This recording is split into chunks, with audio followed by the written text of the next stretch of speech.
موزہ پہ مسح کے موزے کے پر مسح کے تعلق سے طفیل صاحب ذکر کر رہے ہیں. اس میں بھی ہم لوگوں کے یہاں بڑی غلط فہمی ہے. بعض لوگ یہ سمجھتے ہیں کہ صرف چمڑے کے موزے پر مسح ہونا چاہیے اور دوسرے موزوں پر مسح نہیں ہونا چاہیے. آپ کو میں بتاؤں کہ حدیث میں کئی الفاظ آئے ہوئے. خفین کا لفظ ہے جو چمڑے کے موزے کو بولا جاتا ہے، اور جوربین کا لفظ ہے جو عام موزوں پر بولا جاتا ہے، اور تساخین کا لفظ ہے جو ہر اس موزے یا کپڑے پر بولا جائے گا جس کو پہن لیا جائے یا پاؤں میں لپیٹ لیا جائے سردی سے بچنے کے لیے. کہ کسی کے پاس موزہ نہیں ہے اور وہ کسی بھی کپڑے کو لپیٹ لیا تاکہ اسے ٹھنڈک نہ لگے، تو یہ سب تساخین میں آتے ہیں.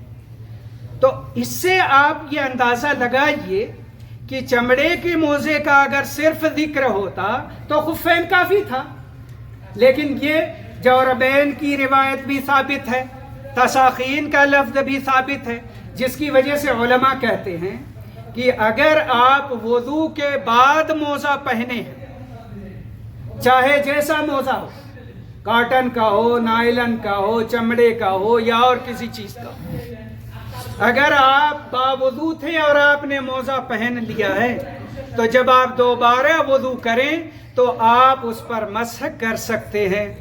مقیم کے لیے 24 گھنٹے تک کی اجازت ہے اور مسافر کے لیے 3 دن 3 رات تک کی اجازت ہے. اور مسح کی مدت جوڑی جائے گی پہلی بار مسح کرنے سے. یعنی آپ نے مثلا صبح اٹھ کر فجر کے لیے وضو کیا اور پھر موزہ پہن لیا، فجر کی نماز پڑھی اور ڈیوٹی پہ چلے گئے. ظہر کا وقت آیا تو آپ کو اب وضو کرنا ہے ظہر کی نماز کے لیے. تو اب آپ ظہر کے وقت جب وضو کر رہے ہیں تو آپ نے اپنے دونوں موزوں پر دونوں ہاتھوں کی انگلیاں کھلی ہوئی، دونوں پاؤں کی انگلیوں پر ایسے رکھیں، اوپر کھینچ لیں. بس نہ پیچھے کرنا ہے نہ نیچے کرنا ہے، اور صرف ایک بار. تو یہ مسح آپ نے پہلی بار کیا ظہر میں، جبکہ آپ نے موزہ پہنا تھا فجر میں، تو مدت جوڑی جائے گی ظہر سے لے کر دوسرے دن ظہر تک مقیم کے لیے، اور مسافر کے لیے 3 دن 3 رات تک. الا یہ کہ آدمی کو غسل کی ضرورت پیش آ گئی، غسل جنابت کی، تو اس کے لیے تو نکالنا ضروری ہے کیونکہ اسے غسل کرنا ہے. لیکن کوئی پیشاب کے لیے جائے، پاخانے کے لیے جائے، سو جائے، نیند میں ہو، کوئی فرق نہیں پڑتا، جب وضو کریں اس پر مسح کریں. ایسے ہی حدیث شریف میں لکھا ہوا ہے. تو سارے موضوع پر مسح کرنا جائز ہے. علماء کہتے ہیں اس کی وجہ کیا ہے، کیوں سارے موضوع پر؟ دین اسلام لوگوں کے لیے آسانی پیدا کرنا چاہتا ہے تاکہ لوگ تکلیف میں نہ پڑیں. اور آپ جانتے ہیں ہر بار موزہ نکال کر دھونا اور پھر موزے کو پہننا تکلیف دہ. تکلیف اس لیے بھی ہے کہ ایک تو سردی میں پاؤں سب سے زیادہ مشکل ہوتا ہے دھونا، اسی میں ٹھنڈک سب سے زیادہ لگتی ہے.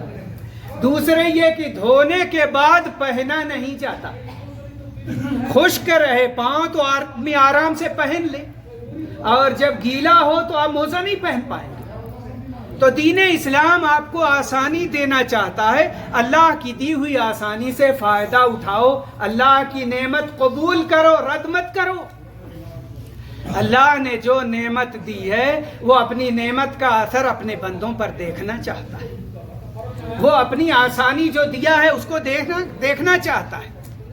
اسی لیے علماء کہتے ہیں سفر میں قصر کرنا افضل ہے پوری پڑھنے سے، کیونکہ اصل قصر ہے. تو جو اللہ نے آسانی دی ہے اس سے فائدہ اٹھاؤ. تو سردیوں میں خاص طور سے اس کی ضرورت ہے. وضو کر کے موزہ پہنو اور دن بھر مسح کرتے رہو جب وضو کرو. جب اللہ نے آسانی دی تو ہم کون ہوتے ہیں لوگوں پر سختی کرنے والے اور یہ کہنے والے موٹا ہونا چاہیے اور چمڑے کا ہونا چاہیے.